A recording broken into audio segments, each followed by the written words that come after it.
বল্টুর স্যার তাদেরকে বলল, তোমরা সবাই কালকে বাড়ির 3জন লোকের কাছ থেকে 3টা বিদেশি ফলের নাম শুনে খাতায় লিখে আনবা।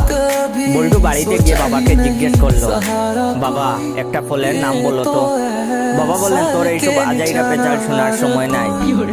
বল্টু এটা লিখে নিল। তারপর বল্টু তার দাদুকে বলল, দাদু বিদেশি একটা ফলের নাম বলো তো। দাদু বললেন, তুই একটা পাগল।